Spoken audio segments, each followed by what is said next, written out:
partir de este momento dejamos nuestra programación habitual para darle paso al culto de adoración al Señor Jesús. Unidos como un solo hombre, todas las familias levantaremos un altar al Señor y le ofreceremos un sacrificio de cánticos, fruto de labios que confiesan su nombre.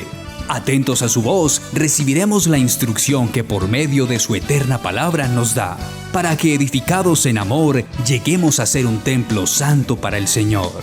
Sean todos bienvenidos.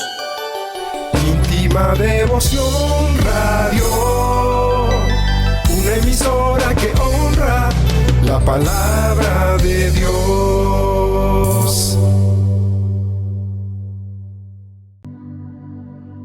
Hola, muy buenos días para todos, familia. El Señor Jesús les bendiga. Estamos muy bendecidos en este día de poder celebrar una vez más un culto al Señor.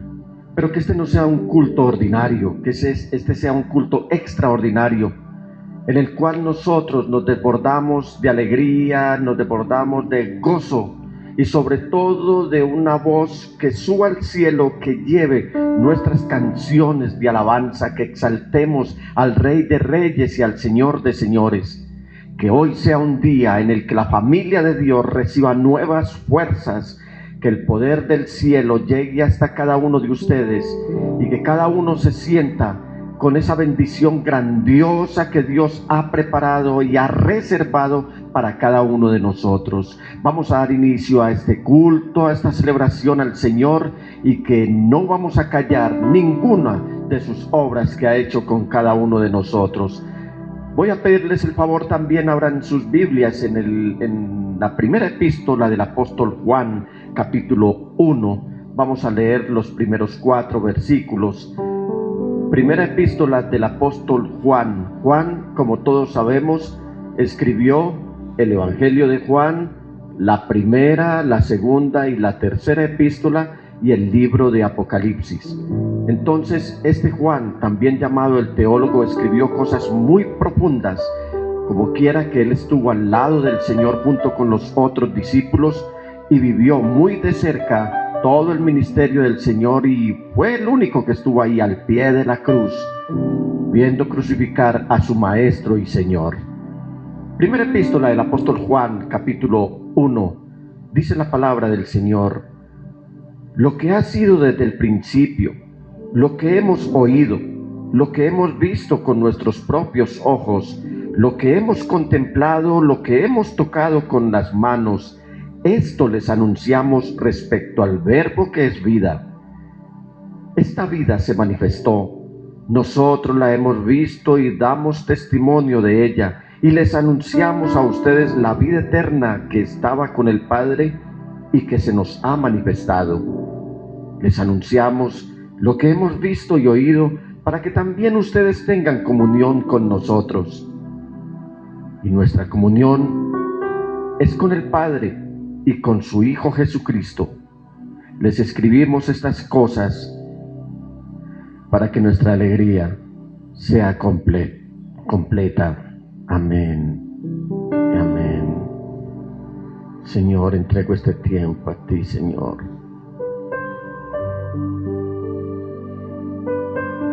Hoy hemos preparado esta celebración a ti, Señor, que aunque nos anunciaste que vendrían tiempos de aflicción, siempre tu propósito fue que nosotros, como tu pueblo santo, también viviéramos la completa alegría de los hijos de Dios. Señor, en esta mañana necesitamos tu ministración, Dios mío, necesitamos tu presencia. Necesitamos, Señor, de tu amor como siempre lo has tenido. Señor, que ese hermano o esa hermana o esa persona que está necesitando de nuevas fuerzas, que hoy las reciba. Porque tu oído no es sordo para no oír, ni tu mano se ha acortado para no ayudarnos.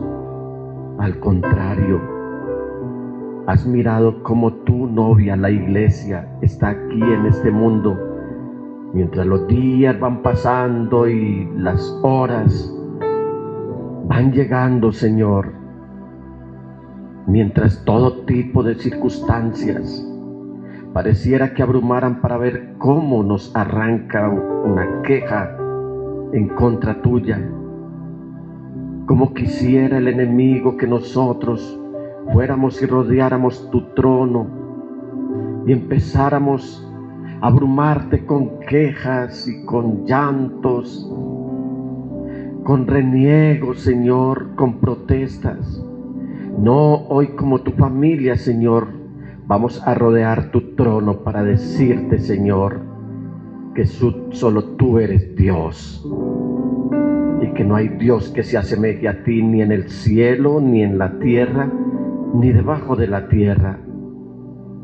Y que hoy, más importante que cualquier nombre, es el nombre de Jesús, nombre que nunca se había oído ni en el siglo pasado.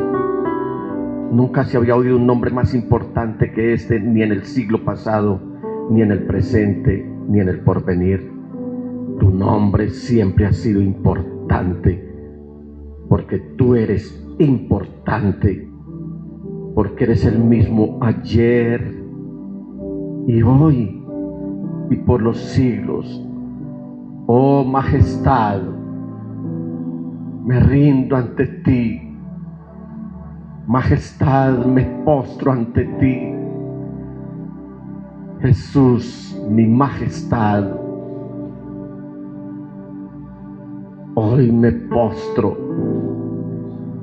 no solamente en cuerpo, sino con mi espíritu, porque solo tú eres Rey de reyes, Señor de señores, principio y fin, Aleph y Tav, Alfa y Omega, el Gibor, el Santo de Israel. Permíteme exaltarte, Señor. Permíteme exaltarte. Y pon un espíritu de alabanza y de adoración en todos a esta hora, para que desde las habitaciones salga una alabanza, desde las casas salga una alabanza por toda esta ciudad, y que se sepa que hay un pueblo que vive la verdadera libertad de los hijos de Dios. Recibe esta ofrenda de adoración, Señor.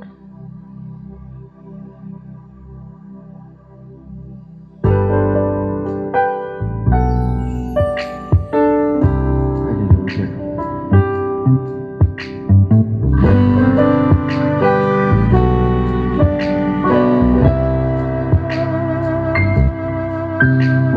Jesús, Señor de la creación, siendo en forma de Dios, se despojó de sí mismo, tomó la semejanza de hombre, y siendo puro y sin mancha, entre nosotros vivió, y asimismo se humilló, tomando forma de siervo, hasta su vida entregar, en una cruz terminar. A Dios, a lo sumo lo exaltó, y su nombre engrandeció, para que ante su autoridad toda rodilla se doble y toda lengua confiese que Jesús es el Señor. A Dios, a lo sumo lo exaltó, y su nombre engrandeció, para que ante su autoridad toda rodilla se doble lengua confiese que Jesús es el Señor.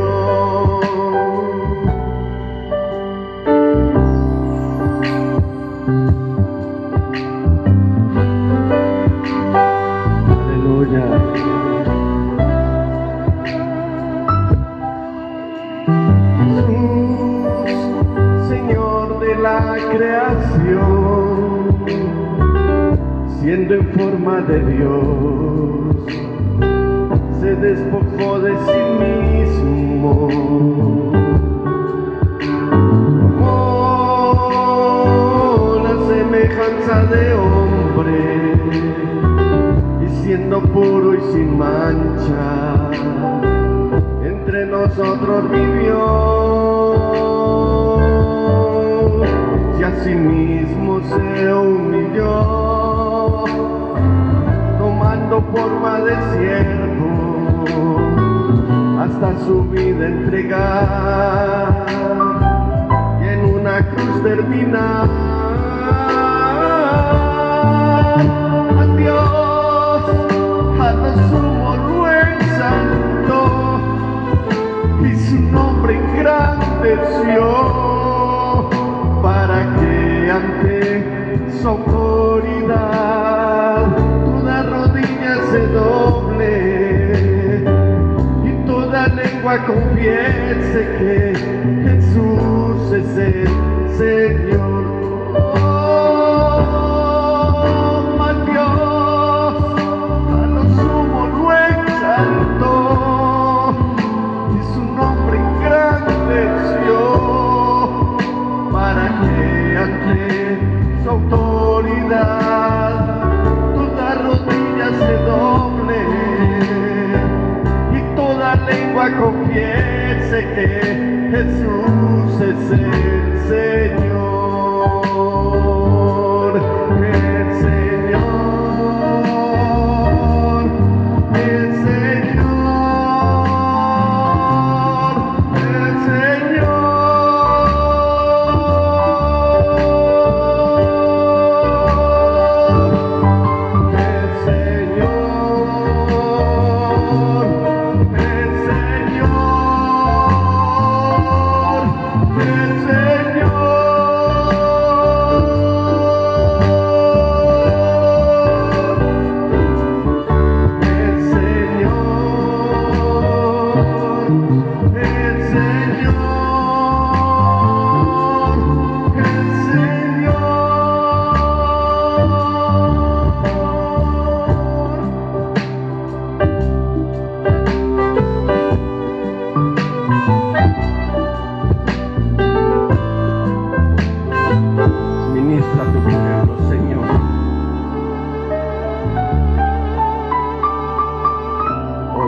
Y consuela.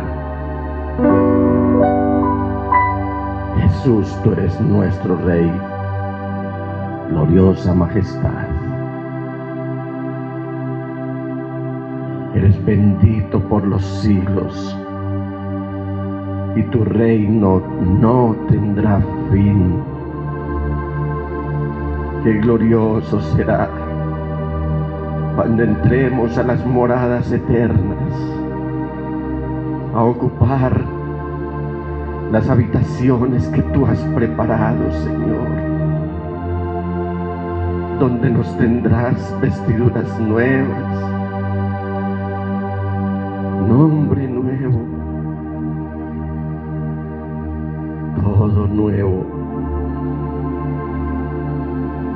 y entraremos para contemplar tu gloria por toda la eternidad.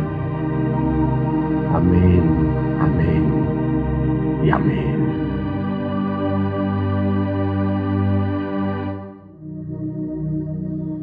Qué alegría es poder estar en la presencia del Señor en esta mañana. Nos regocijamos y nos alegramos de poder venir hasta su presencia allí desde su casa, nosotros aquí, en este lugar que hemos dispuesto para adorar a nuestro Señor, a nuestro Rey, a nuestro Salvador, a Jesús. Dice la palabra del Señor: al que está sentado en el trono y al Cordero, sean la alabanza y la honra, la gloria y el poder por los siglos de los siglos. Señor, nosotros anhelamos realmente el poder estar en tu presencia, pero cuando hablamos de poder estar en tu presencia es estar contigo ya por toda la eternidad. Cuando podamos contemplarte y podamos verte cara a cara. Mientras tanto, Señor, aquí en la tierra queremos elevar cánticos de alabanza y de adoración, proclamando, Señor, tu grandeza, que tú eres el Cordero que venció la muerte con poder. Y por esa victoria que nos has dado, es que ahora nosotros podemos cantar con alegría y que nos has llenado, Señor, nuestro corazón con júbilo. Tú eres nuestro Dios, tú eres nuestro Salvador, Señor Jesús.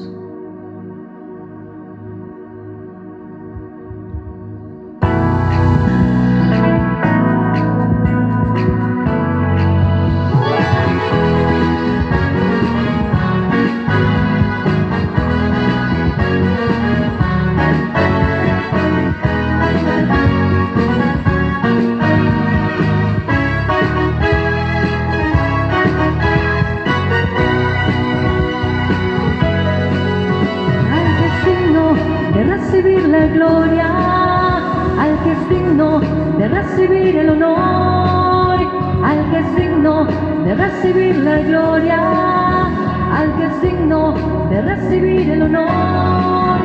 Levantemos nuestras manos y adoremos a Jesús, Cordero de gloria, y exaltemos su incomparable majestad, al que vive por siempre, al gran yo soy, a Jesús.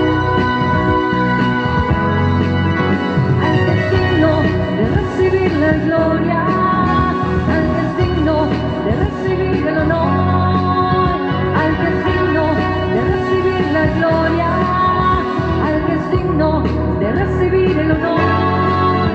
Levantemos nuestras manos y adoremos a Jesús, Cordero de gloria, y exaltemos su incomparable majestad, al que vive por siempre.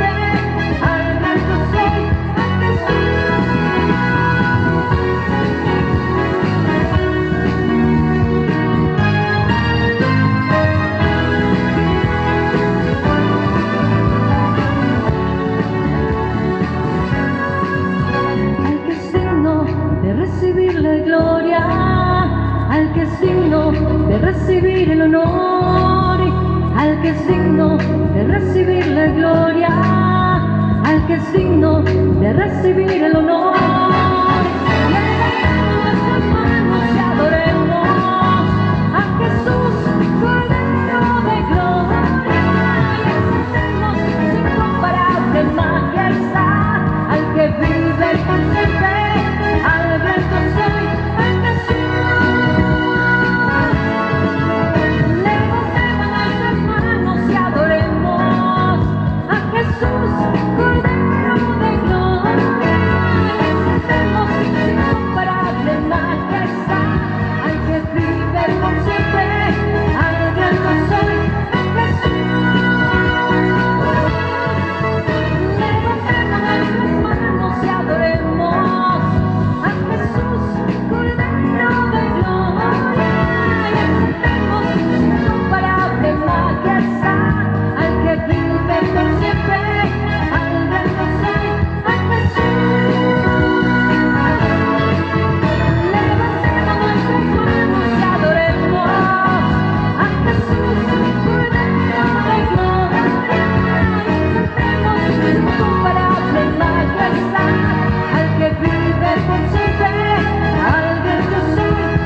Gracias, Señor, porque has vencido la muerte con poder, porque nos has llenado, Señor, de tu alegría y nos has dado salvación.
Este es un tiempo en donde debemos alegrarnos y regocijarnos en el Señor.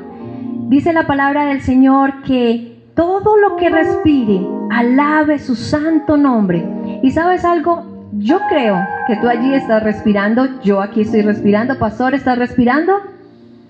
Todos estamos respirando. Por lo tanto, este es un tiempo no para quejarnos, sino que es un tiempo para que alabemos al Señor, porque el Señor ha sido bueno con nosotros, porque el Señor nos ha redimido, nos ha justificado y sobre todo porque hacemos parte de su propósito eterno. Y su propósito eterno es hacer de ti y de mí un pueblo. Entonces, si somos su pueblo, para esto fuimos creados, para alabanza de su nombre. Así que te invito para que te alegres conmigo y cantemos esta canción, pues el Señor es bueno.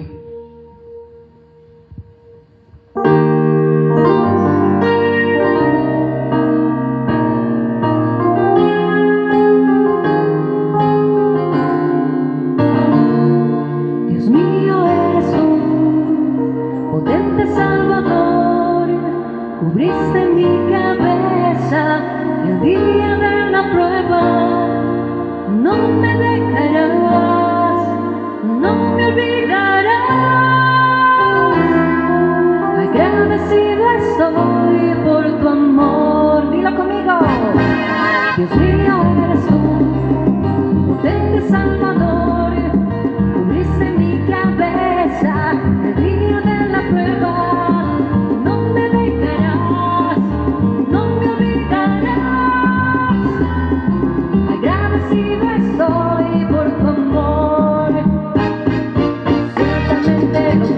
Alabarán tu nombre, fuimos creados para alabar tu nombre.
Dios mío eres tú, potente Salvador, cubriste mi cabeza el día de la prueba, no me dejarás, no me olvidarás,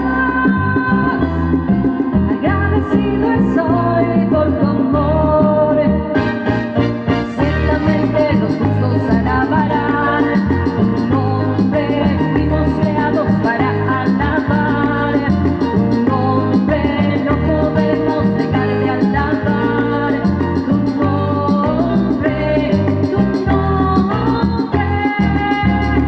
porque grande eres Señor, ciertamente los justos alabarán tu nombre, fuimos creados para alabar tu nombre, no podemos dejar de alabar tu nombre,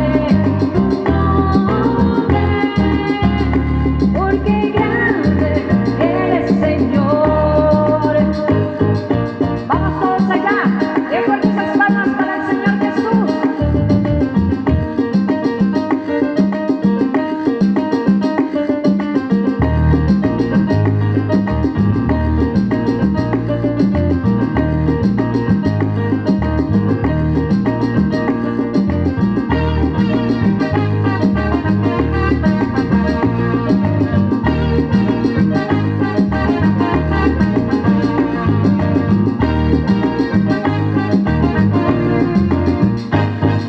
Ciertamente los justos alabarán tu nombre, no creados para alabar tu nombre, no podemos dejar de alabar tu nombre, porque grande eres Señor, ciertamente los justos alabarán tu nombre, fuimos creados para alabar tu nombre, no podemos dejar de alabar tu nombre, porque grande, porque bueno, majestuoso, poderoso, porque grande, porque bueno, majestuoso, poderoso, eres Señor.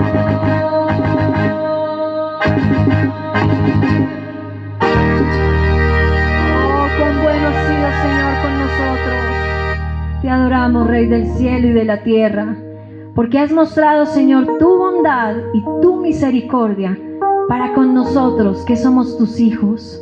¿Será que allí usted podría levantar una vez más y decir con todas sus fuerzas y con todo su corazón que Él es bueno?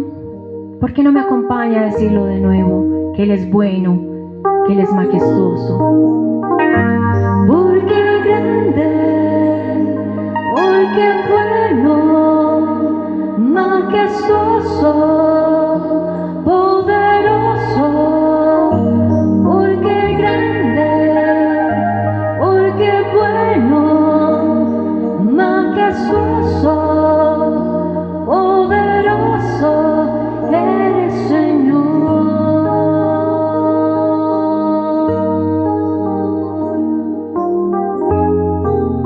Así lo creemos en esta mañana, Señor Jesús.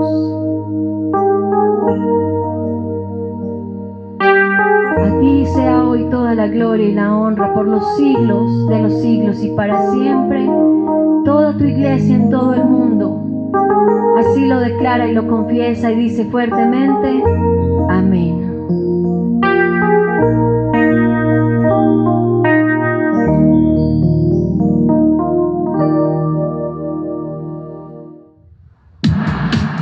Hola niños, hoy los estamos saludando desde el mar.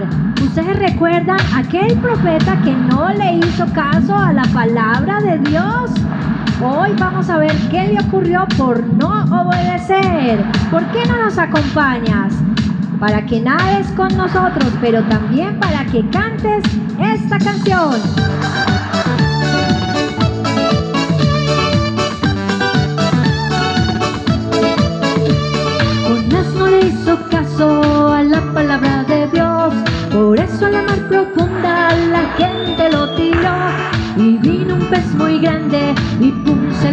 tragó?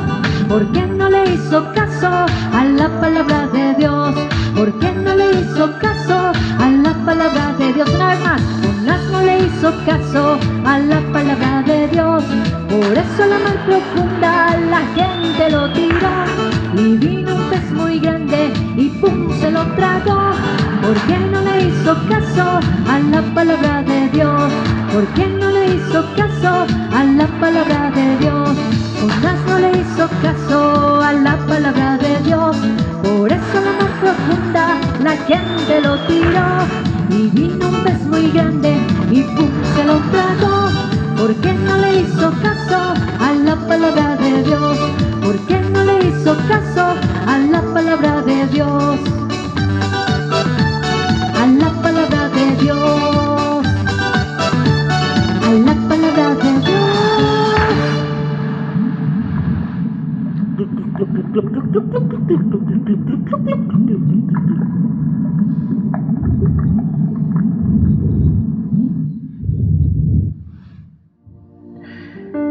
Llegado este momento tan solemne, Señor, en el que vamos a presentarte nuestras ofrendas y nuestros diezmos, nuestras promesas que hemos hecho, Jesús, yo me regocijo demasiado porque es una evidencia de que tú nunca nos has abandonado y que nos has enseñado a no depender de los reinos terrenales, sino que nuestra dependencia es toda tuya, Señor. Dependemos de ti. En esta mañana sacrificamos esta ofrenda, y la cual quiero que recibas con mucho agrado, que la aceptes, Señor. Tampoco me canso de decirte, ¿quién soy yo? ¿Quién es mi familia? ¿Quién es tu iglesia, Señor? ¿Quiénes somos los mortales para que te presentemos ofrendas, sabiendo que tú eres el dueño de todo? Más de lo recibido de tus manos, de eso te damos, Señor. Amén. Amén y amén. Vamos escalando peldaños, vamos llevando la cruz, sigamos el camino angosto, con Cristo todo va a estar mejor. Vamos escalando peldaños, vamos llevando la cruz, sigamos el camino angosto, con Cristo es mucho mejor. Vamos escalando peldaños, vamos llevando la cruz, sigamos el camino angosto, Cristo es mucho mejor. Ya viene la recompensa, ya no voy a llorar, pues tengo a Cristo en mi vida, por eso puedo escalar. Ya viene la recompensa,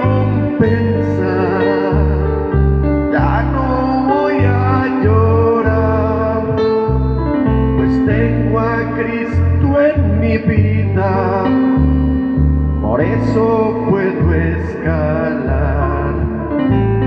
A veces me siento débil, ya no quiero escalar.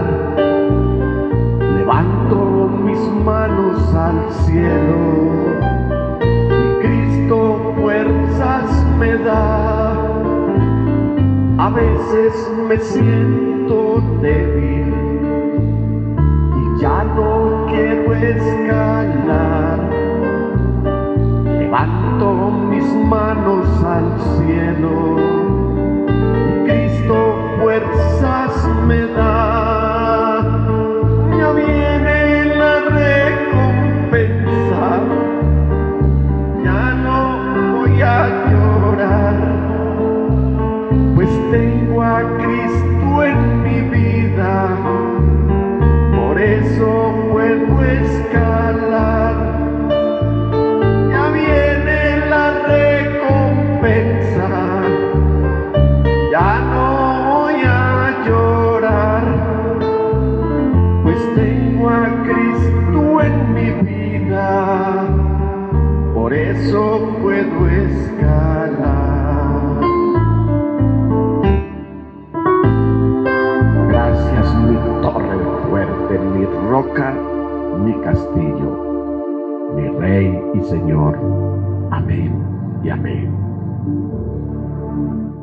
Llegó el momento de disfrutar la suculencia de la palabra de Dios. Esa palabra que podrían desaparecer los cielos y la tierra y ella se mantendría. Esa palabra que ha sido probada 7 veces en el crisol y cada vez sale más pura. Y en esta mañana vamos a gozarnos y a recibir este pan con mucho agradecimiento, con mucho anhelo y sobre todo con mucho apetito. El pan de la palabra de Dios. Y viene con nosotros nuestro pastor, el reverendo Nicolás Ocampo Jr. Pastor, qué rico. Vamos a disfrutar este tiempo de sentarnos a la mesa del Señor.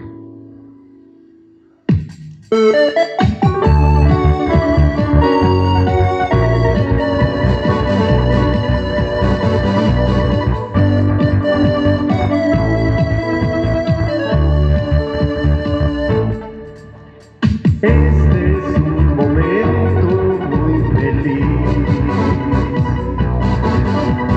Vamos a escuchar su voz. Mi corazón está dispuesto. Ven, Señor, y háblame.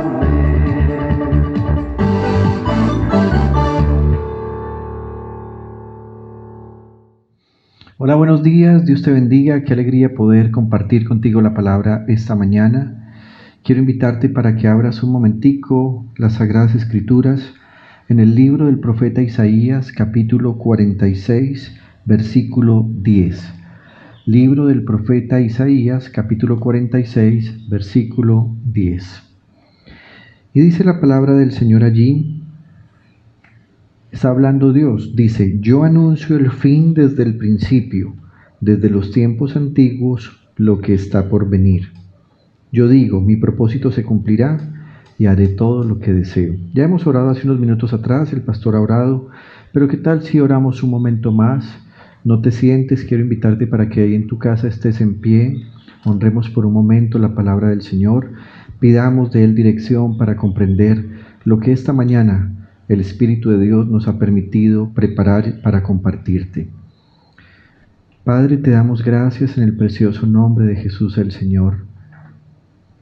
Hasta hoy todavía hay palabra tuya para nosotros y te damos gracias por eso.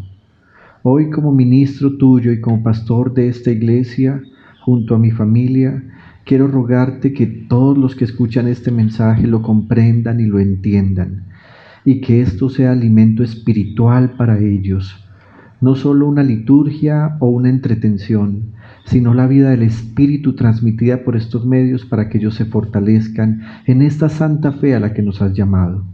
Te lo ruego, Padre, en el dulce nombre de Jesús y por el poder del Espíritu Santo. Amén y amén. ¿Qué tal si usted en su casa le da un abrazo a la persona que tiene a su lado, le regala una palabra de bendición, le dice: estás hermoso o hermosa? Yo espero que todos estén bañados a esta hora y que ese mensaje sea verdadero. Bien, hemos estado estudiando hace algunas semanas una serie de sermones que tienen que ver con la forma como debemos entender el tiempo que estamos viviendo. Hace unos días atrás compartí un mensaje con ustedes que titulé La Biblia revela el futuro, y tomamos como ejemplo al Señor Jesucristo y cómo la palabra del Señor anunció cada detalle que tiene que ver con la persona misma de Cristo Jesús. Esta mañana quiero tomar un segundo ejemplo, y es la nación de Israel. Pero quiero retomar algo que les he dicho. ¿Saben? Cuando la gente no lee la Biblia, y me refiero a la gente que no conoce de Cristo Jesús, ellos están desprovistos de la intención, del propósito y del plan de Dios. Pero cuando la iglesia del Señor, que dice amarle, no lee la Biblia, entonces es una iglesia que está desnutrida, una iglesia que está engañada, es una iglesia que de alguna manera está al borde de la apostasía, porque ¿cómo poder honrar a aquel que es nuestro Rey si no leemos su palabra, si no nos alimentamos con lo que ella dice? Me duele tanto cuando la gente califica a la Biblia como un libro más. La Biblia en realidad tiene la característica de ser sagrada y por eso la llamamos las Sagradas Escrituras, porque todo lo que hay en ella revela la santidad y el carácter de Dios. En este texto que acabamos de leer, Dios mismo está afirmando que Él anuncia el fin desde el principio, algo que parece no muy lógico. Por ejemplo, si tú anuncias cómo terminó un partido de fútbol, cuál fue el marcador después de terminar, pues eso es lo lógico y hay certeza. Si anuncias el resultado desde antes del partido, entonces es un anuncio que carece de validez porque nadie sabe en realidad qué ocurrirá dentro del terreno de juego. Sin embargo, cuando Dios está afirmando que Él conoce el fin, inclusive antes que acontezca, antes que eso suceda, y Él dice desde el principio, entonces Dios está diciendo que Él tiene la capacidad de conocer todo, de saberlo todo. A esa característica divina la llamamos omnisciencia. Dios lo sabe todo. Sin embargo, es importante resaltar que hoy, para este tiempo, es necesario que podamos recurrir a las Sagradas Escrituras para poder enfrentar el tiempo que estamos viviendo con algo muy importante, sin temor. Una cosa es enfrentar el futuro y otra cosa es enfrentar el futuro sin temor. Nosotros estamos viviendo lo que la Biblia, que es la palabra de Dios, anunció siglos atrás. Y si nosotros volvemos a las Sagradas Escrituras, podremos enfrentar este tiempo sin temor, sino más bien con convicción. Entonces, hace algunas semanas atrás les decía que la historia de la humanidad tiene una tremenda hambre por conocer lo que el futuro nos tiene reservado. Y por eso mencioné que hay 3 fuentes en las que la humanidad busca revelación acerca del futuro. La primera fuente son los medios espirituales que superan nuestra razón o capacidad. Y esa es muy peligrosa, porque ahí cabe la astrología, las predicciones de los oráculos, la adivinación, varias formas de misticismo. Y decíamos que estos son intentos engañosos, contrarios a Dios y por lo tanto muy esquivos. Pero tenga en cuenta esto, todo el que busca en el horóscopo el futuro, inclusive el presente, todo el que busca en las cartas, en la hechicera del barrio, en la bruja o en cualquier método que trate de decir qué ocurrirá en el futuro, está actuando contrario a Dios. También decía que en segundo lugar hay unas formas más sofisticadas que podríamos llamar científicas, donde se encuentran áreas del saber como la física, la sociología, la economía, la demografía y población, todo el sistema de medición de producción de alimentos, predicción del tiempo, y decíamos que aunque sus resultados son útiles y estimulan la reflexión, estas no logran confirmar el hecho de que ninguna mente ni sistema humano pueden prever muchas contingencias que afectan los acontecimientos futuros. No hay ninguna ciencia exacta que nos pueda decir qué ocurrirá en los próximos minutos. Y mencionamos una tercera fuente, que es la Biblia. Decíamos que allí, es decir, en este sagrado libro, hay una confiabilidad impecable en sus páginas, porque aquí yace el discernimiento profético que buscamos. Y tenemos que decirlo con claridad, solo la palabra de Dios puede satisfacer nuestro anhelo de mirar hacia el futuro. Pero detengámonos un momento.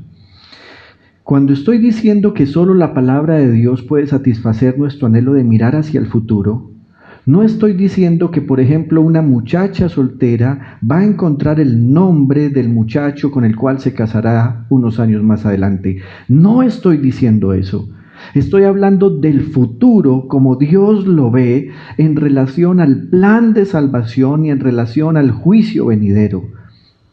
Todo lo que la palabra del Señor indica como profecía, y al final miraremos esto, pero quiero adelantarme un poco, tiene como fin señalarnos que el Señor Jesús va a regresar por segunda vez. Entonces, ya que existen estos 3 métodos, usted y yo tenemos una gran responsabilidad y es escoger el método correcto, que es la Biblia, como fuente para saber qué ocurrirá. Hace algunas semanas atrás entonces estuvimos viendo cómo el Señor Jesucristo es el cumplimiento de todo lo que profetas anteriores a Él dijeron y cómo con exactitud se cumplió lo que la Biblia decía acerca de Él. Estuvimos hablando, por ejemplo, de su nacimiento virginal, cómo fue anunciado, su nacimiento en la ciudad de Belén, cómo la Biblia había mostrado, o Dios en su palabra había mostrado que tendría que huir a Egipto. Vimos cómo fue ungido como Mesías. Vimos cómo la Biblia anunciaba que el Señor Jesús enseñaría en parábolas. Vimos además cómo se había anunciado acerca del amigo traicionero, cómo Dios había anunciado por medio de sus santos profetas que sería el Señor Jesús condenado con criminales. Vimos además cómo detalles que ocurrieron, por ejemplo, antes de la cruz del Calvario y en la cruz, como darle vinagre para calmar su sed, son aspectos que fueron anunciados por lo menos 1000 años antes que sucedieran.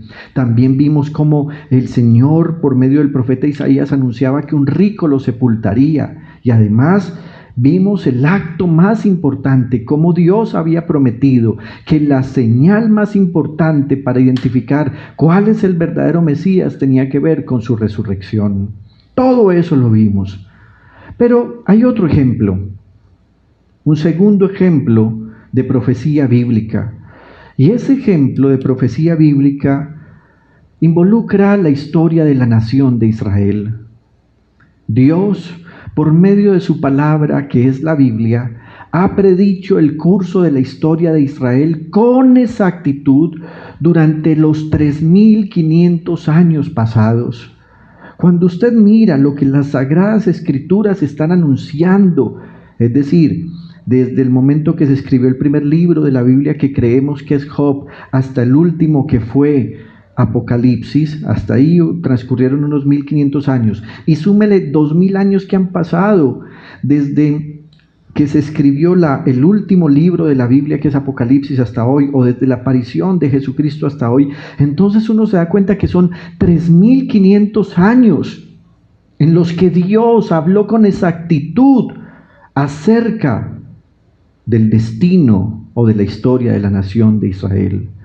Por eso esta mañana quiero que miremos esos aspectos, porque a mí me parece muy importante que la iglesia del Señor hoy sea una iglesia de entendidos, gente que entienda lo que la palabra del Señor dice. Algo con lo que lucho como pastor es la pereza espiritual. Algunas veces la gente está buscando palabras proféticas para resolver asuntos mínimos del presente. Y quiero que sepa, los asuntos proféticos bíblicos son más profundos y no podemos tener pereza a hablar. Así que, en relación a la historia de Israel, quiero que miremos algunos aspectos para que veamos cómo Dios había hablado con claridad de lo que ocurriría y cómo en efecto ocurrió. En primer lugar, Dios había anunciado que su pueblo estaría esclavo en Egipto. En Génesis capítulo 15, versículo 13, Israel ni siquiera existía como nación para ese instante. Sin embargo, Dios, que le está haciendo una promesa a su amigo llamado Abraham todavía en ese momento, Abraham todavía no, Dios no le ha cambiado el nombre. Dios le dice a Abraham, mira, debes saber, Génesis capítulo 15, versículo 13, debes saber que tus descendientes vivirán como extranjeros en tierra extraña, donde serán esclavizados y maltratados durante 400 años. Y eso es una palabra que, aunque suena muy dura, hoy nosotros tenemos la posibilidad de verlo como una realidad cumplida. Quiero que piensen lo siguiente. Dios un día decidió llamar a Abraham. Abraham encontró gracia ante los ojos de Dios sin que Abraham la estuviera buscando. Dios lo miró con agrado. Y la palabra del Señor dice que Dios le prometió que le daría una descendencia de la cual saldrían reyes, de la cual saldrían gobernantes. Dios le prometió la tierra como herencia. Pero es interesante que para el momento en que Dios le va a dar a Abraham una promesa acerca de sus descendientes, y es una promesa que va a hablar de 400 años de esclavitud, no de 400 años de cumplimiento de la promesa, sino de 400 años de vivir ellos en Egipto. Dios le va a decir: mire, usted todavía no tiene un hijo, usted todavía no tiene descendientes, pero para que usted sepa que yo soy un Dios cumplidor, usted debe saber que usted sí va a tener un hijo que yo le voy a dar. Ese hijo le va a traer a usted descendientes, pero ellos vivirán como extranjeros en tierra extraña. Y Dios le anuncia: allá en Egipto o en ese lugar serán esclavizados y maltratados durante 400 años. Ahora, ¿qué pasaría si tú recibieras hoy una promesa de Dios en relación a descendientes tuyos, pero ni siquiera tienes un hijo hoy? ¿No te parece eso un poco desvirolado? No es desvirolado. Dios en realidad estaba anunciando lo que Él se había propuesto con la nación de Israel, y por eso fue claro en decirle a Abraham, su siervo: mire, con sus descendientes va a ocurrir lo que le estoy diciendo. Vivirán como extranjeros en tierra extraña, y allá no es que vayan a disfrutar la vida, sino que serán esclavizados y maltratados, y no va a ser por unos días, va a ser durante 400 años. La segunda razón en la que la Biblia nos muestra que Israel ha recibido de parte de Dios dirección con profecía tiene que ver con la liberación, llevándose gran riqueza. Entonces ya vimos, Dios le dice a Abraham: sus descendientes van a ser esclavos, pero ahora le va a hablar acerca de la liberación que Él va a hacer en medio de ellos. En Génesis capítulo 15, versículo 14, Dios insiste en decir: pero yo castigaré a la nación que los esclavizará, y luego tus descendientes saldrán en libertad y con grandes riquezas. Ambas cosas se cumplieron. La Biblia dice que Abraham finalmente tuvo un hijo que se llamó Isaac. Isaac tuvo un hijo que se llamó Jacob. Jacob tuvo 12 hijos hombres y una mujer. Los 12 hijos hombres se convirtieron en las tribus de Israel. La Biblia de hecho dice que Dios mismo le cambia a Jacob el nombre por Israel, y esas tribus formaron la gran nación de Israel. Estando Jacob en Canaán, la Biblia dice que vino un hambre sobre la tierra y tuvo que ir Jacob con todos sus hijos a buscar alimento, y allí estuvo muchos años, los 400 que Dios había dicho. Y la palabra del Señor dice que cuando estas personas, el pueblo de Dios que es Israel, ya se ha multiplicado y está en Egipto, los egipcios dicen: algo no anda bien. Tenemos a estos extranjeros y están creciendo a gran número. En cualquier momento podrían levantarse contra nosotros y quedarse con nuestro país. Y ese día Egipto tomó la decisión de esclavizar y maltratar a los hijos de Israel. Pero Dios le había dicho a Abraham: mire, Abraham, ustedes van a estar allá 400 años como esclavos. Y aunque en realidad estuvieron 430 años, lo que la Biblia nos muestra es que los 30 años primeros fueron años donde estuvieron cómodos. Después de los 30 años vinieron 400 años de esclavitud para los israelitas. Pero Dios le dice a Abraham: mire, Abraham, cuando todo eso acontezca, yo voy a castigar a la nación que esclavizará a tus descendientes, y luego esos descendientes tuyos saldrán en libertad y con grandes riquezas. Usted puede ver que eso se cumplió tiempo después, y en el libro de Éxodo se nos va a narrar cómo fue la salida de Egipto.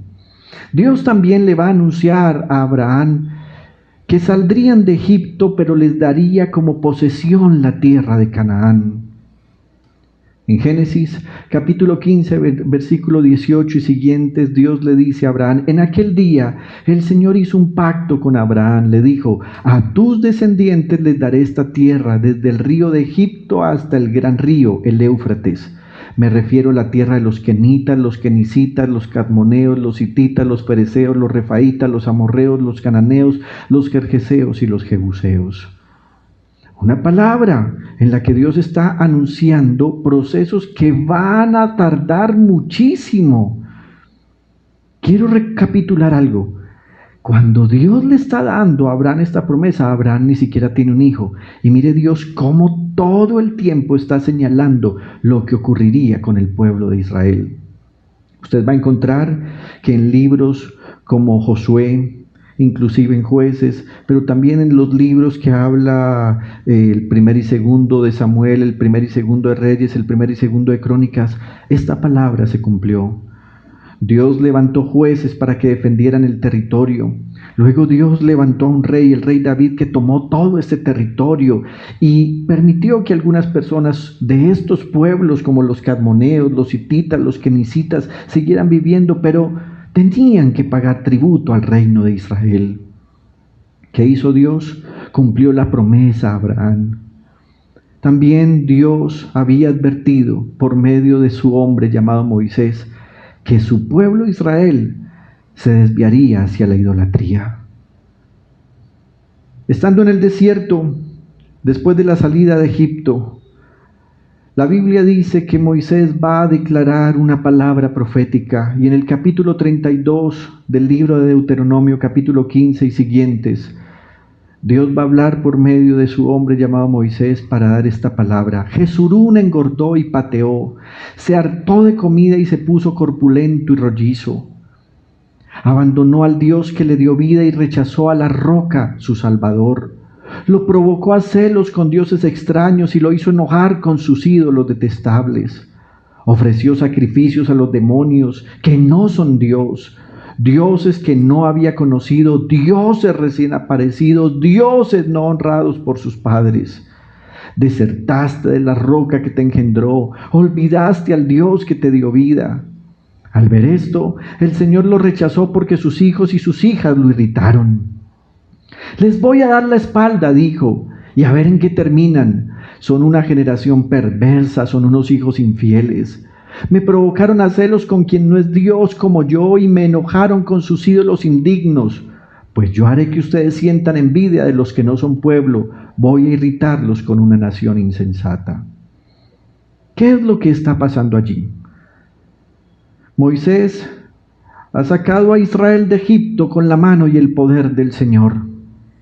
Han estado durante 40 años dando vueltas en el desierto y Moisés está a punto de morir. Así que él decide darles un discurso nuevamente, porque usted recuerda que en esos 40 años que Israel estuvo en el desierto han muerto todos aquellos que se habían rebelado contra Dios.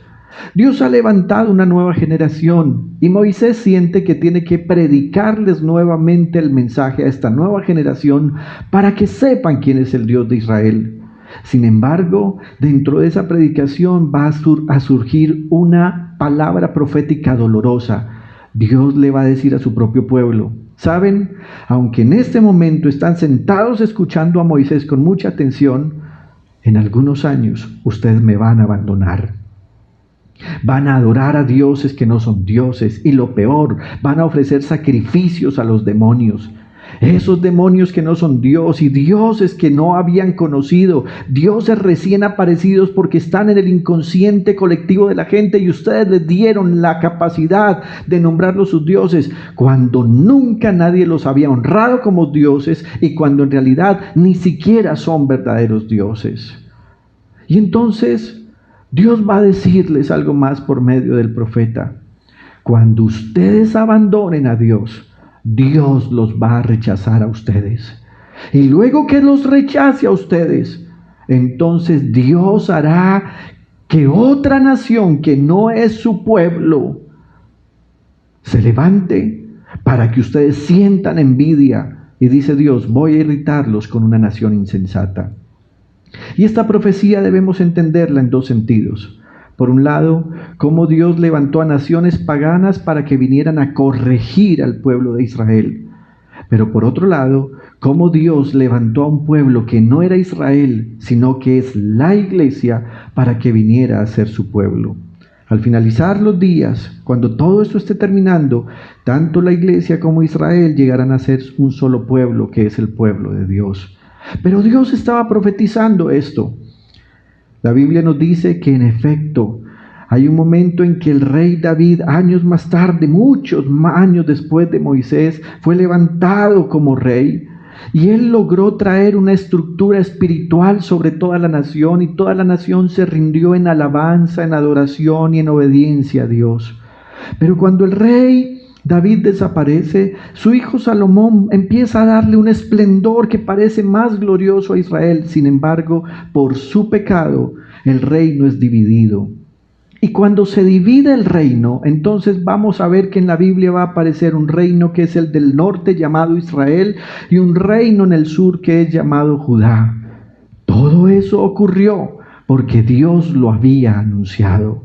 Ambas naciones pecaron contra el Señor.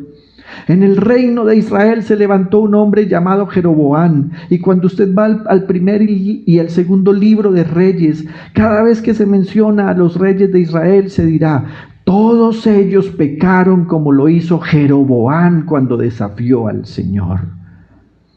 También Dios había anunciado en su palabra que habría un lugar de adoración, que sería una ciudad que estaría ubicada como centro de adoración: Jerusalén. En Deuteronomio capítulo 12, capítulo 4, versículo 6, está Israel dando vueltas en el desierto, pero Dios les dice: muy bien, ustedes en algún momento van a entrar en la tierra y yo les voy a indicar cuál será el centro de adoración, cuál será la ciudad donde mi gloria se va a establecer.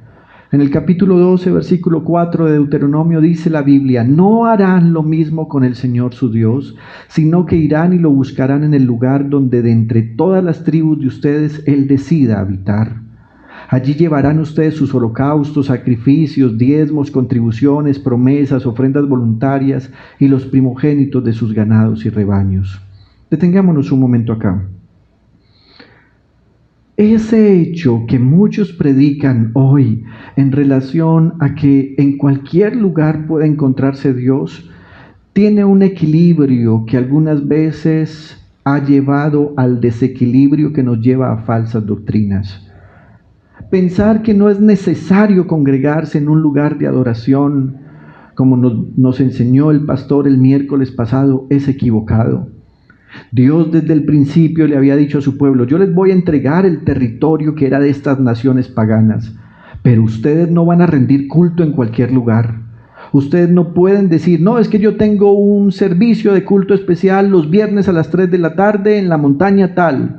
Y otros van a decir: no, yo no la hago en una montaña, la hago junto al río o la hago en una piedra. Dios quería evitar que su pueblo se convirtiera en idólatra, así que dijo: hay un solo lugar donde yo voy a habitar, y cuando entren en la tierra prometida, yo decidiré dónde voy a habitar. En el Salmo 132, versículos 13 y 14, la Biblia nos va a anunciar que el Señor en efecto tomó esa decisión. Y dice: el Señor ha escogido a Sión, su deseo es hacer de este monte su morada. Este será para siempre mi lugar de reposo. Aquí pondré mi trono porque así lo deseo. Y en efecto, ese lugar que escogió Dios para establecer el lugar de culto donde años más tarde quedó el templo, fue la ciudad de Jerusalén.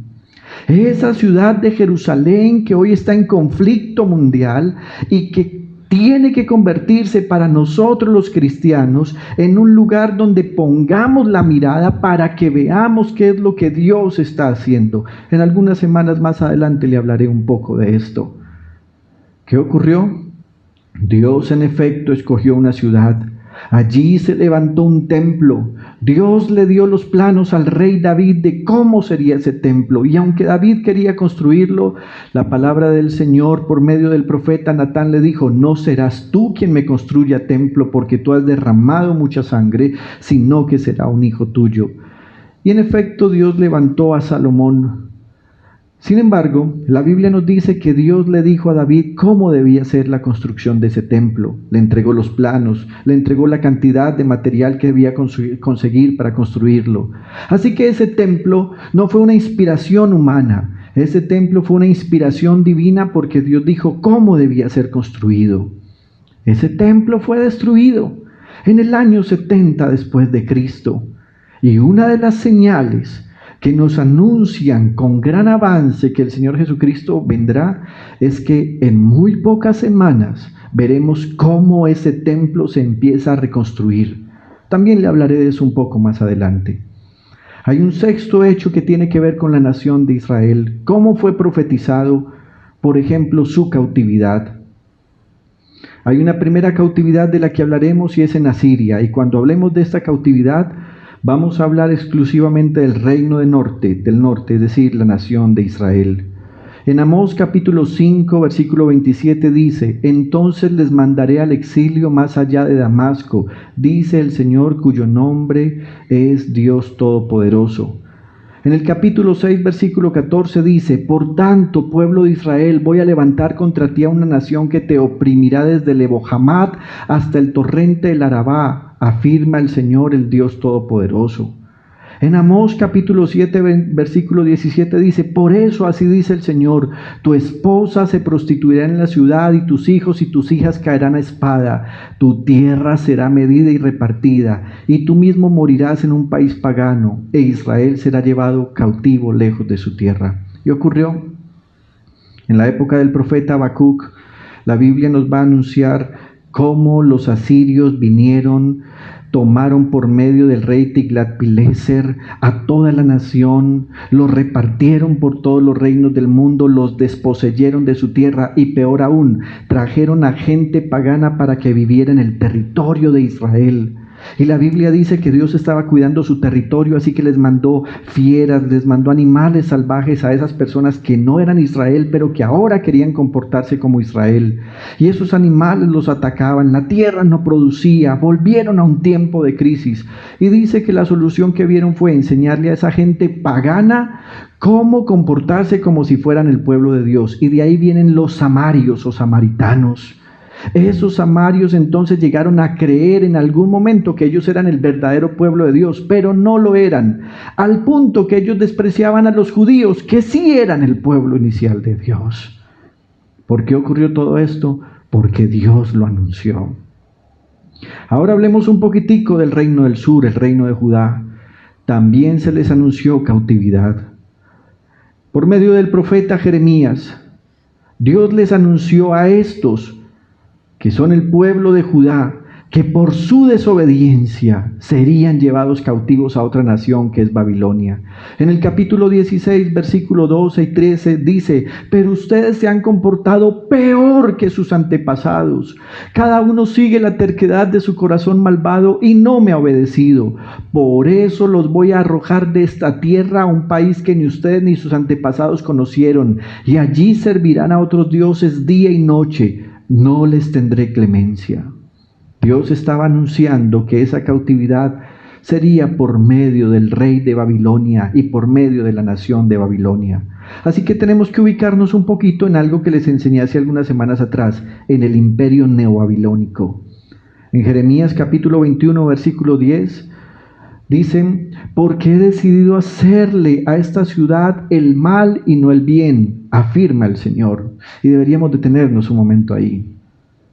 Algunas veces estamos hablando de un Dios que es un Dios como todo corazón, todo bonito y todos sentimientos buenos.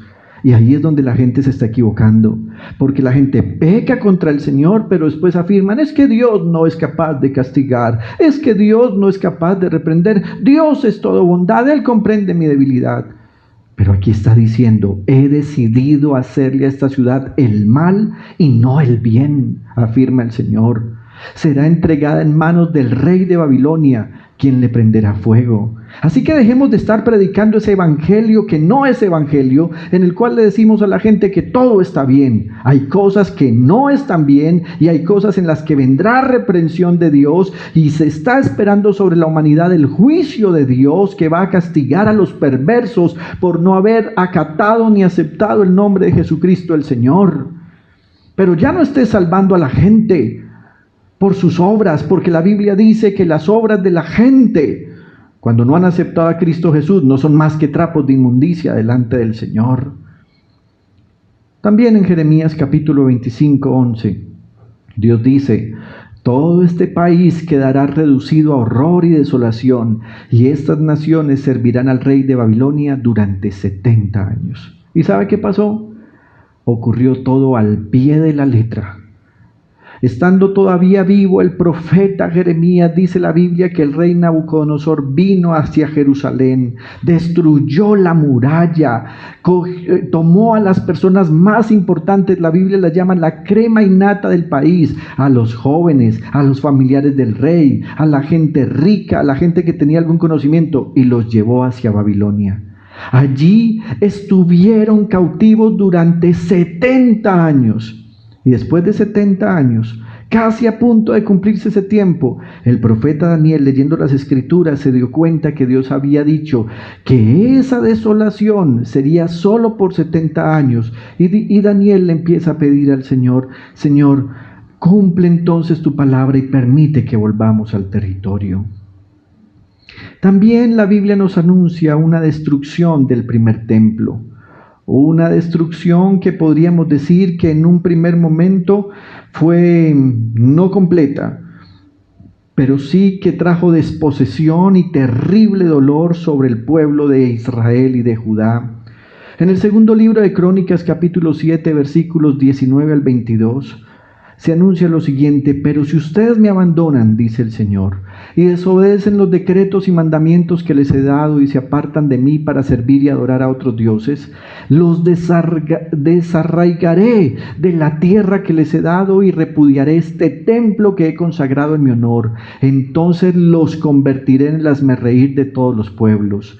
Y aunque ahora este templo es imponente, llegará el día en que todo el que pase frente a él quedará asombrado y preguntará: ¿por qué el Señor ha tratado así a este país y a este templo?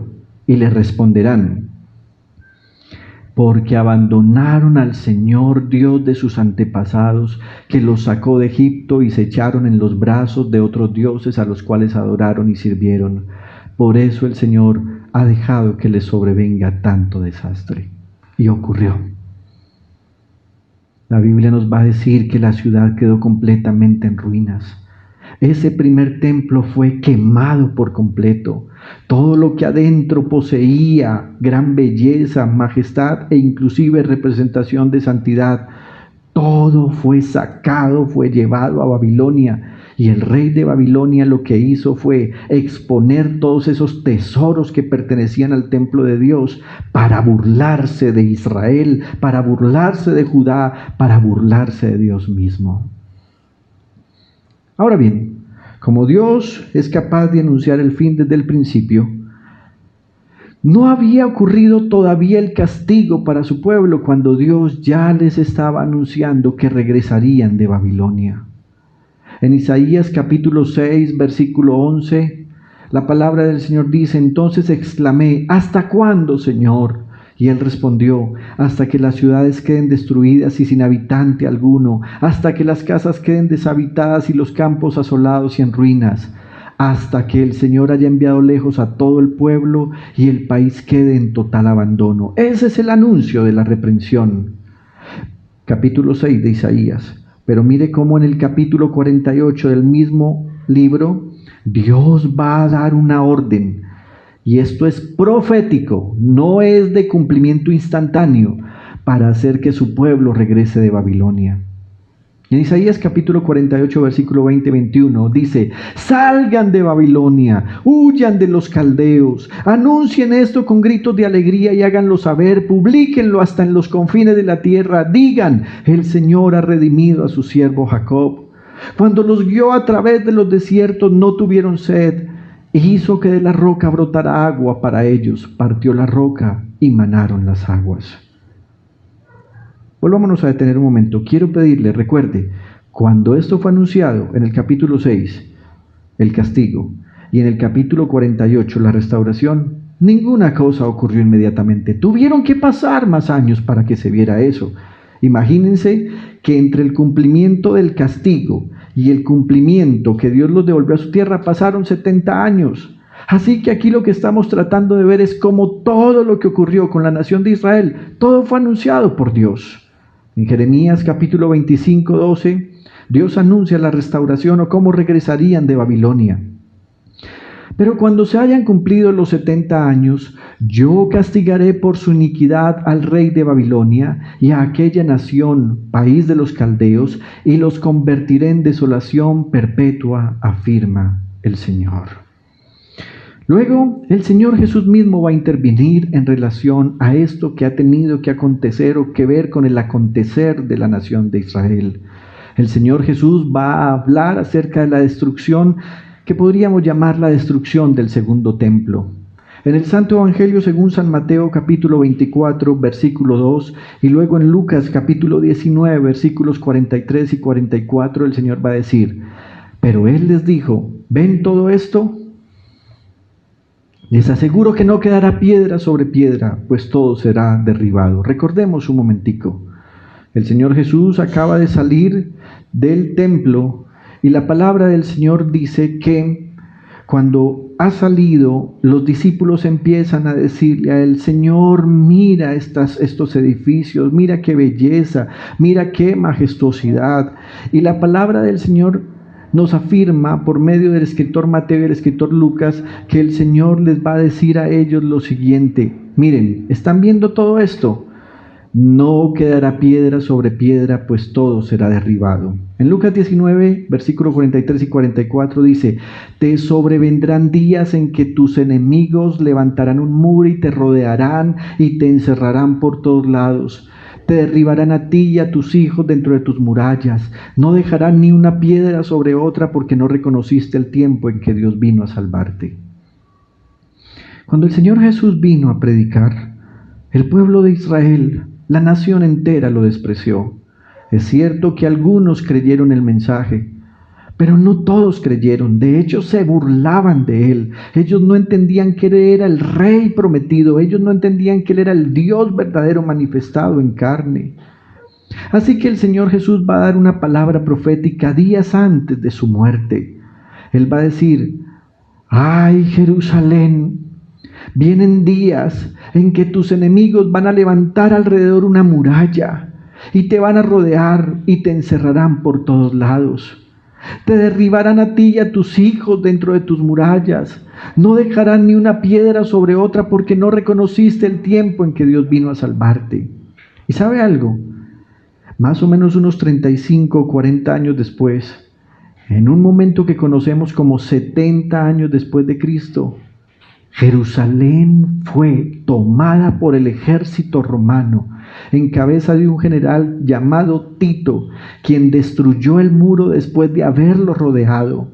Jerusalén fue encerrada y adentro estaban los judíos que decían: no, así como en oportunidades pasadas Dios nos salvó, esta vez también vendrá a salvarnos. Jesús le había dicho a sus discípulos: cuando estas cosas acontezcan, salgan, váyanse. Pero los judíos que no creían en Jesús dijeron: no, vamos a resistir, vamos a aguantar, porque Dios mandará un Salvador. Pero Dios en Cristo Jesús había dicho: no será así esta vez. Te derribarán a ti y a tus hijos dentro de tus murallas. No dejarán ni una piedra sobre otra porque no reconociste el tiempo en que Dios vino a salvarte, es decir, el tiempo en que Él se había manifestado. Todo ocurrió tal como el Señor lo había dicho. Jerusalén fue tomada. Cerca de 2 millones de judíos murieron en esa toma del ejército romano. Otro 1 millón de judíos fue dispersado por el mundo. Y durante casi 2000 años, todo el pueblo de Israel estuvo regado por todo el mundo. Hasta el año 1948, en que se empezó a dar el retorno de los judíos a Israel. ¿Por qué ocurrió eso? ¿Por qué ocurrió lo que el Señor Jesús dijo, si ellos son el pueblo escogido por Dios? Y hay una razón que está en el versículo. Jesús dice: porque no reconociste el tiempo en que Dios vino a salvarte. También la Biblia nos va a hablar de cómo Dios había anunciado precisamente eso que acabamos de mencionar, cómo el pueblo de Dios fue disperso entre todas las naciones. En Levítico capítulo 26, versículo 33, Dios había anunciado: los dispersaré entre las naciones, desenvainaré la espada y los perseguiré hasta dejar desolada su tierra y en ruinas sus ciudades. Entonces la tierra disfrutará de sus años sabáticos todo el tiempo que permanezca desolada, mientras ustedes vivan en el país de sus enemigos. Así la tierra descansará y disfrutará de sus sábados. También por medio del profeta Ezequiel, y refiriéndose a este mismo tema, El Señor dice, entonces sabrán que yo soy el Señor. Capítulo 12, versículo 15 del profeta Ezequiel. Entonces sabrán que yo soy el Señor cuando los haya dispersado y esparcido por las naciones. Dejaré que unos pocos de ellos se escapen de la guerra, del hambre y de la peste, para que en las naciones por donde vayan den cuenta de sus prácticas repugnantes. Entonces sabrán que yo soy el Señor. Ahora bien, ¿por qué es interesante que el profeta Ezequiel esté diciendo esto? El profeta Ezequiel está anunciando esto cuando Israel y Judá, Israel ya fue llevado por los asirios, Judá por los babilonios, entonces no está haciendo referencia a ese mismo tiempo, porque de hecho el profeta Ezequiel fue un profeta a quien Dios usó mientras Judá estaba cautivo en Babilonia. Así que el profeta Ezequiel no se está refiriendo a esa generación ni a ese momento. El profeta Ezequiel está anunciando lo que ocurrió en el año 70 después de Cristo y que solo hasta nuestros días nos ha tocado ver. Y es que Dios reprendió a su nación por no haber aceptado su nombre. También la Biblia nos muestra que Dios había anunciado que el pueblo de Dios sería perseguido y oprimido. En Levítico capítulo 26, versículo 36 y siguientes dice, en cuanto a los que sobrevivan, tan profundo será el temor que les infundiré en tierra de sus enemigos, que hasta el susurro de una hoja movida por el viento los pondrá en fuga. Correrán como quien huye de la espada y caerán sin que nadie los persiga. Como si huyeran de la espada, tropezarán unos con otros sin que nadie los persiga y no podrán hacerle frente a sus enemigos. Perecerán en medio de las naciones, el país de sus enemigos los devorará. Aquellos de ustedes que sobrevivan serán abatidos en país enemigo, porque a sus pecados se añadirá el de sus padres. Quiero tomar solo un aspecto para tratar de explicar esto. Y es un aspecto que de alguna manera creo que por cultura general todos hemos escuchado hablar de él. ¿Recuerda usted la Segunda Guerra Mundial? ¿Recuerda usted al famoso dictador alemán Adolfo Hitler, de quien se dice que mató a cerca de 6 millones de judíos en cámaras de gas? ¿Cómo los oprimió? ¿Cómo los persiguió? No solo a judíos, pero hablaré específicamente de este pueblo ahora. ¿Sabe cuántas personas, por ejemplo, salieron de esa Segunda Guerra Mundial? ¿Cuántos judíos salieron? Hoy, muchos de ellos han generado descendencia en naciones que no son el Estado de Israel. Mi propia familia de antepasados es familia judía, que fueron librados de las muertes de la Segunda Guerra Mundial, pero se olvidaron por completo del Señor porque quedaron tan atormentados mentalmente que hasta los nombres y apellidos cambiaron.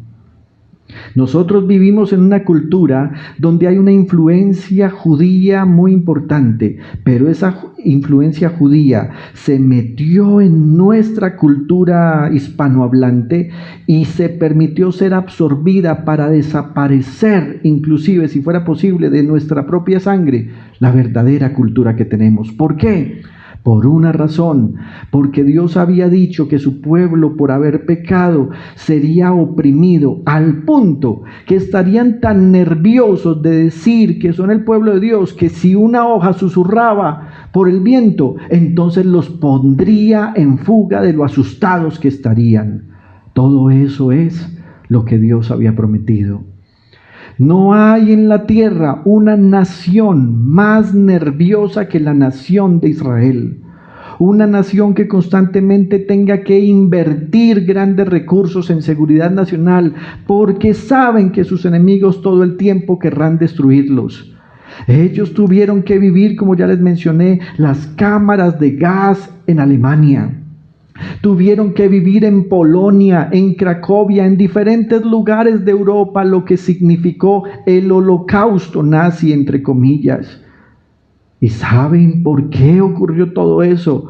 Producto de su desenfreno al no aceptar a Cristo Jesús como Señor. La Biblia dice que cuando Cristo Jesús estaba ante Pilato, la gente empezó a autoimponerse maldiciones diciendo que su sangre caiga sobre nosotros. Y se cumplió esa automaldición. Ahora bien, hay una profecía más en relación al pueblo de Dios, que es la reunión en su tierra proveniente de todas las naciones. Hoy se cree que hay más judíos en el mundo esparcidos que los que habitan en el propio territorio de Israel. La población de Israel hoy día está llegando casi a los 9 millones de personas. De esos 9 millones de personas se cree que hay casi 2 millones de árabes. Hay 1 millón de personas más que están de diferentes lugares del mundo y hay una cifra aproximada de 6 millones de judíos que viven allí. La mayoría de ellos no han nacido allí, sino que hacen parte de las generaciones de personas que Dios ha venido atrayendo de otros lugares del mundo. Por eso cuando vas hoy en día al territorio de Israel, encuentras a judíos que hablan, además del idioma propio de la nación o nativo de la nación, hablan español, hablan rumano, hablan portugués, hablan italiano, hablan las lenguas de todo el mundo. ¿Por qué? Porque durante casi 2000 años estuvieron esparcidos. Pero así como Dios les anunció que los reprendería, también les anunció que los haría volver de las naciones. Y en este punto quiero pedirle, esté muy atento, porque algo que falta por cumplirse y que se está cumpliendo y que llegará a total cabalidad de cumplimiento, es que los judíos de todo el mundo volverán a su territorio. En Isaías capítulo 11, versículo 11 dice, en aquel día el Señor volverá a extender su mano. Qué lindo esto, no había ocurrido el castigo, no había ocurrido la reprensión y Dios ya estaba anunciando su misericordia nuevamente. En aquel día el Señor volverá a extender su mano para recuperar al remanente de su pueblo, a los que hayan quedado en Asiria, en Egipto, Patros y Cus, en Elán, Sinar y Hamad y en las regiones más remotas. Izará una bandera para las naciones, reunirá a los desterrados de Israel y de los 4 puntos cardinales juntará al pueblo esparcido de Judá. En algunos meses y años vamos a ver cómo los judíos de todo el mundo van a empezar a salir de sus naciones, de sus países y van a retornar al territorio de Israel. Y cuando eso ocurra, usted debe ser sabio en entender lo siguiente: se está cumpliendo lo que Dios había anunciado. También la palabra del Señor dice por medio del profeta Zacarías, capítulo 10, versículo 9, aunque los dispersé entre los pueblos, en tierra remota se acordarán de mí. Aunque vivieron allí con sus hijos, regresarán a su tierra. Los traeré de Egipto, los recogeré de Asiria, los llevaré a Galaad y al Líbano, y hasta espacio les faltará. Zacarías capítulo 10, versículos 9 y 10. Ahora bien, esta profecía es una profecía que está en transición. No se ha cumplido completamente, está en proceso. Aquí no es Isaías, aquí es Zacarías, para que lo corrijamos, por favor. Zacarías capítulo 10, versículo 9 y 10. Allá usted lo puede corregir en su casa. Zacarías capítulo 10, versículo 9 y 10. Pero lo que le estaba diciendo es, esta profecía está en transición.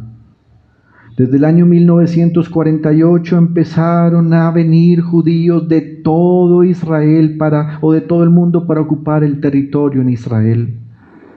Pero esto sigue en proceso y esta la he puesto en último lugar y les dije que está en transición porque en relación a Israel hay por lo menos 3 profecías que no se han cumplido.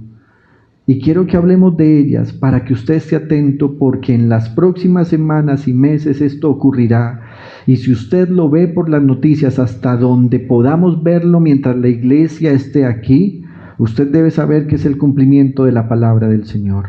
En primer lugar, todas las naciones se ponen en contra de Jerusalén.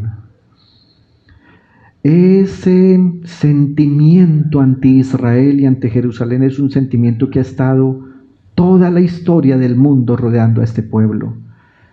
Pero la palabra del Señor dice que hay algo que Dios va a hacer, y es que esa ciudad que Él había escogido para habitar, que es Jerusalén, Será puesta además, como dice el profeta Zacarías en el capítulo 12, versículo 12, de la siguiente manera: convertiré a Jerusalén en una copa que embriagará a todos los pueblos vecinos.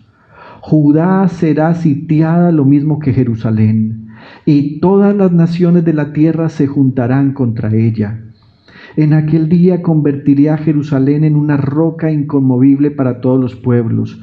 Los que intenten moverla quedarán despedazados. Detengámonos un momento. Este cumplimiento de la promesa tiene dos fases. Una de ellas nos toca vivirlo a nosotros como iglesia. Vamos a ver cómo va a empezar otra vez ese sentimiento anti-Israel en el mundo.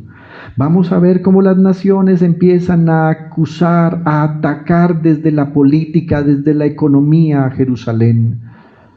Y aquí Dios ha puesto como centro Jerusalén para hablar de toda la nación. Sin embargo, la palabra del Señor en esta profecía va a mostrar que hay una segunda fase. En el mismo libro, en el capítulo 14, versículo 1 y 2, la palabra de Dios dice: Jerusalén, viene un día para el Señor cuando tus despojos serán repartidos en tus propias calles. Movilizaré a todas las naciones para que peleen contra ti. Te conquistarán, saquearán tus casas y violarán a tus mujeres. La mitad de tus habitantes irá al exilio, pero el resto del pueblo se quedará contigo. Algunos estudiosos de la palabra han dicho que esta es la profecía que ya se cumplió, pero en realidad no. Esta profecía del profeta Zacarías tiene una característica, y es que el profeta Zacarías anuncia más aspectos que tienen que ver con la segunda venida del Señor que con la primera venida. Así que, ¿qué va a ocurrir? Todas las naciones, por medio de ejércitos inclusive que hoy se dicen amigos de Israel, se van a levantar contra Jerusalén. Hoy Israel tiene enemigos peligrosísimos como Irán, Corea del Norte, Rusia misma, que en este momento está siendo detenida por Dios porque ha permitido que el presidente actual de Rusia, el presidente Putin, sienta un cariño, entre comillas, especial por Israel, porque cuando él era niño y joven, una maestra, una educadora judía fue quien lo ayudó en su crianza y educación. Pero Dios va a levantar a otros hombres que se irán en contra de Jerusalén para que se cumpla esto. Sin embargo, les decía que esto tiene dos fases. Nosotros estamos viendo ya parte de esto, pero la segunda fase tiene que ver cuando después que la iglesia haya sido arrebatada, se levantará un hombre que es el que conocemos como el anticristo y que va a sentarse en el lugar de honor en ese templo que se va a levantar en Jerusalén para hacerse pasar por Dios mismo. Y hay un momento en que Israel y Jerusalén y sus habitantes, cuando ven su comportamiento, dirán: este no es el Mesías verdadero, este es el anticristo. Así que, ¿qué va a ocurrir? Este anticristo que ya ha tenido y ha adquirido el poder mundial en lo político, en lo económico, en lo social, hará que a esos judíos que han despertado y que se han dado cuenta que él no es el verdadero Mesías, se les persiga con todo el poderío militar de todas las naciones. Por eso dice: movilizaré todas las naciones para que peleen contra ti. Hay un segundo aspecto.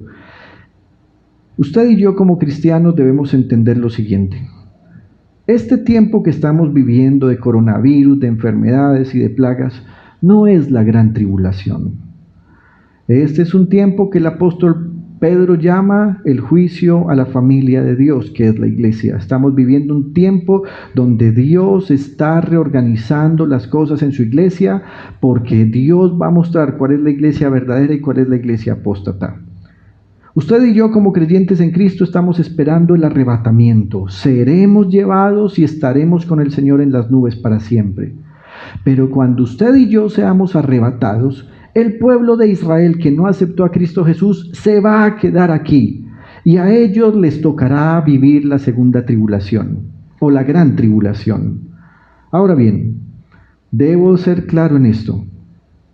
En la gran tribulación, La Biblia nos enseña que hay un número de semanas que se definen como tiempos, que se cree que son 7 años, en los cuales ese periodo se dividirá también en 2, 3 años y medio, donde habrá paz, donde aparentemente habrá seguridad, donde ese dominio de ese anticristo sobre el mundo hará que la gente tenga buenas relaciones, pero luego vienen 3 años y medio de absoluto terror, sobre todo para el pueblo de Israel. ¿Por qué? Porque como ya le dije, ellos se darán cuenta que ese hombre no es el verdadero Mesías, así que se levantarán contra él.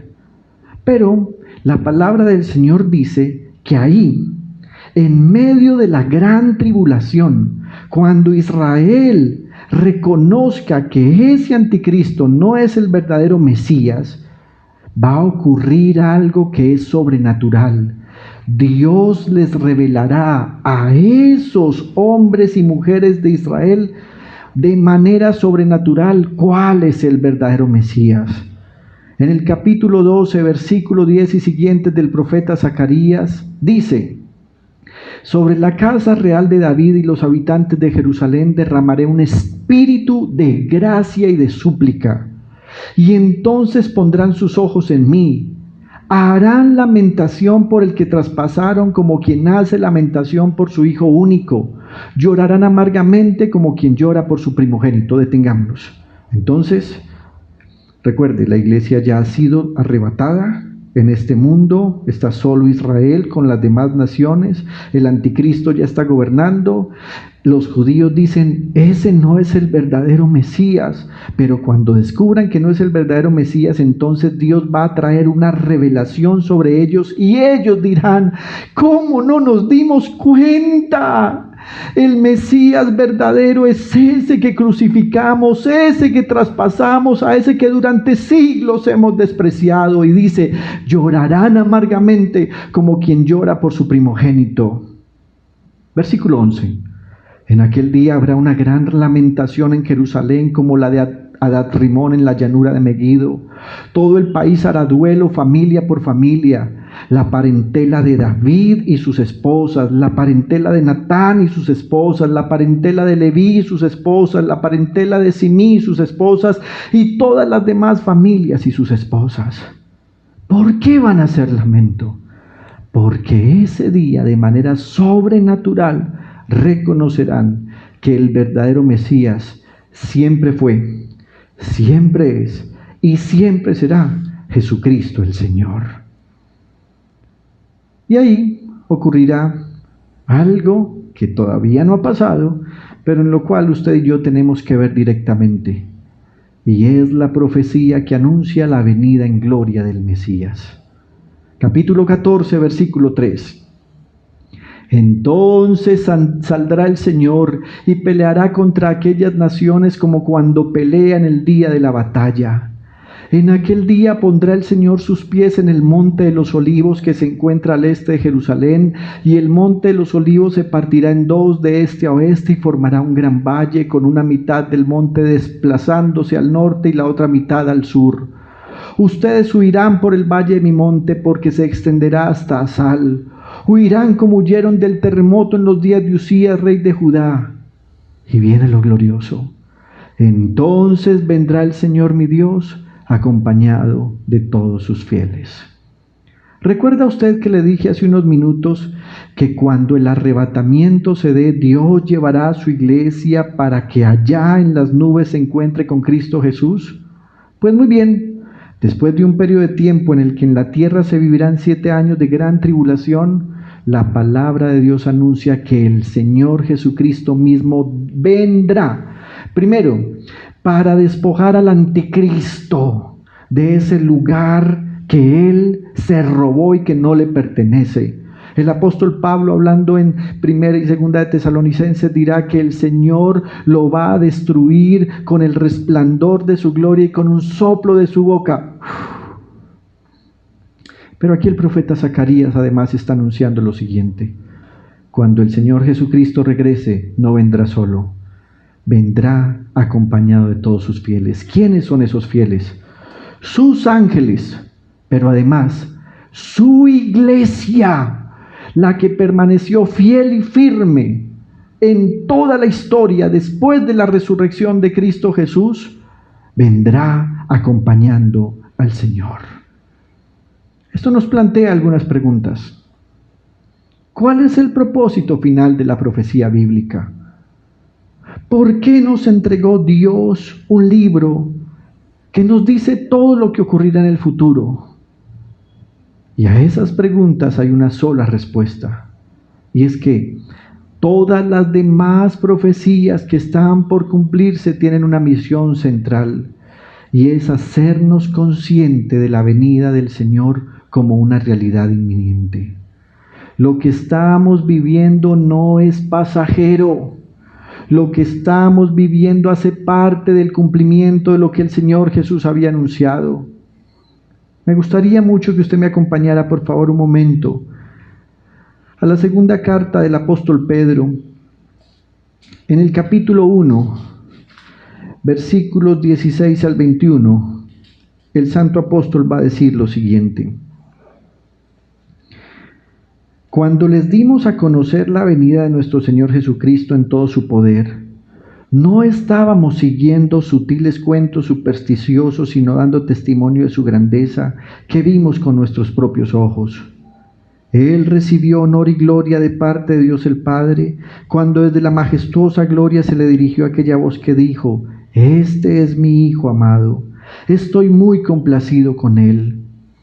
Nosotros mismos oímos esa voz que vino del cielo cuando estábamos con él en el Monte Santo. Esto ha venido a confirmarnos la palabra de los profetas, a la cual ustedes hacen bien en prestar atención, como a una lámpara que brilla en un lugar oscuro hasta que despunte el día y salga el lucero de la mañana en sus corazones. Ante todo, tengan muy presente que ninguna profecía de la Escritura surge de la interpretación particular de nadie, porque la profecía no ha tenido su origen en la voluntad humana, sino que los profetas hablaron de parte de Dios, impulsados por el Espíritu Santo. Ahora bien, usted me preguntará, ¿por qué el pastor ha estado hablando en los últimos días acerca de esto? Por una razón. Porque todo lo que se ha escrito acá no tiene que ver con hacernos más ricos, más saludables, más agraciados o bellos, sino con anunciarnos y hacernos consciente que el Señor Jesucristo dentro de muy poco tiempo regresará. Y aquí le hago una pregunta para finalizar. ¿Estás listo? Y esta no es una pregunta emocional. ¿Estás listo para irte con el Señor Jesús? No estoy hablando de si te quieres ir, porque si se lo preguntamos a la gente, todos van a decir que se quieren ir, por lo menos los que creen. Lo que estoy tratando de decir es, ¿estás preparado espiritualmente para irte con el Señor Jesús? Si no es así, quiero decirte, queda muy poco tiempo. Pero si es así, quiero decirte, alégrate, porque nuestro Señor muy pronto volverá. Esta palabra que es la Biblia es una palabra que nos da aliento y es suficiente para nuestra vida mientras estamos acá. Una vez más le pido en el nombre de Jesús el Señor, lea la Biblia. Léala diariamente, léala ordenadamente, léala fervientemente. ¿Quieres saber qué ocurrirá en el futuro y qué está ocurriendo hoy? Aquí encontrarás la respuesta. Padre, esta mañana te damos gracias en el nombre de Jesús el Señor.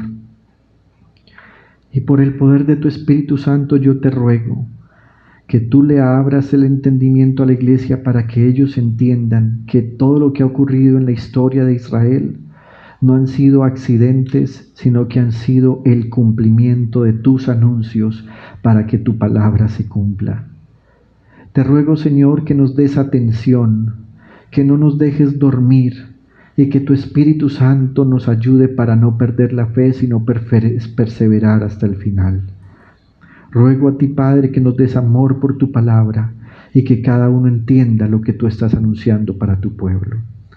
A ti, Padre Celestial, en el nombre de Jesús y por el poder del Espíritu Santo. Amén y amén.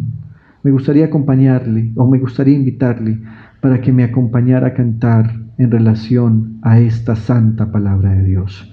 Dios te bendiga. Un abrazo.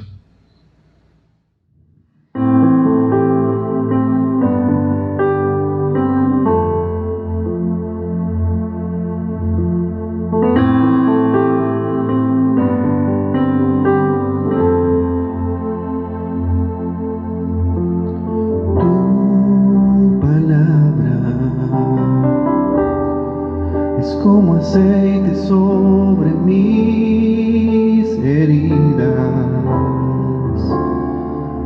es el agua en el desierto y el calor en el invierno. Tu palabra es la voz que me abre la mañana.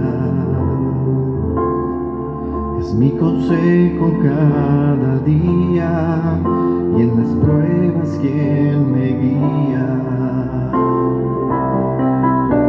Podría estar perdido como un náufrago en el mar y aún perderlo todo hasta el aliento. Podría estar hambriento como un niño sin hogar, pero yo sé que tu palabra siempre a mí me sostendrá.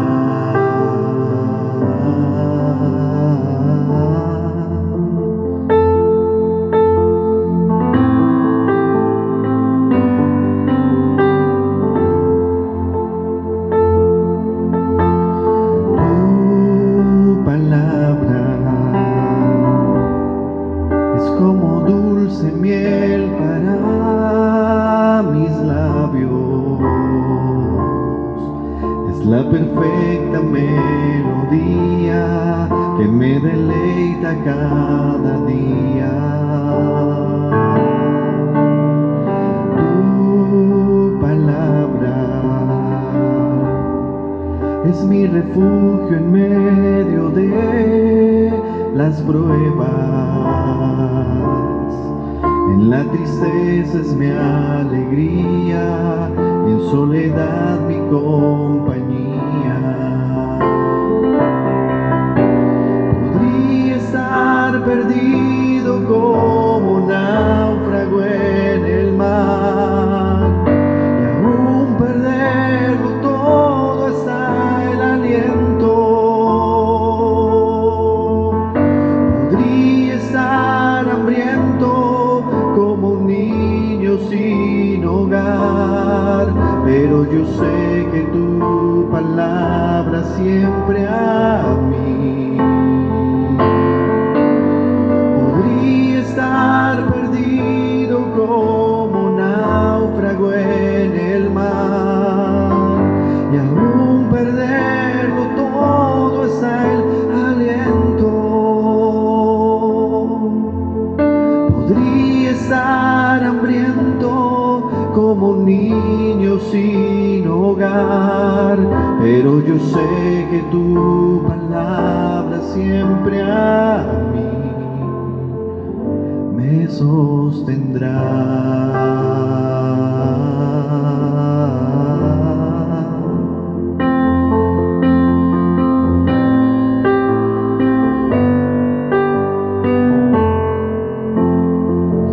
Tu palabra, Señor,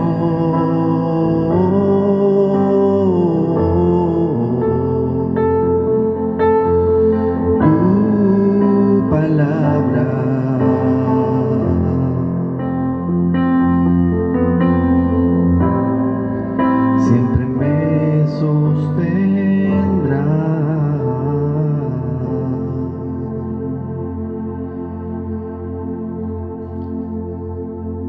Vive por la palabra, porque ella es la vida del Espíritu en nosotros. Un abrazo, feliz semana, les amamos, Dios les bendiga.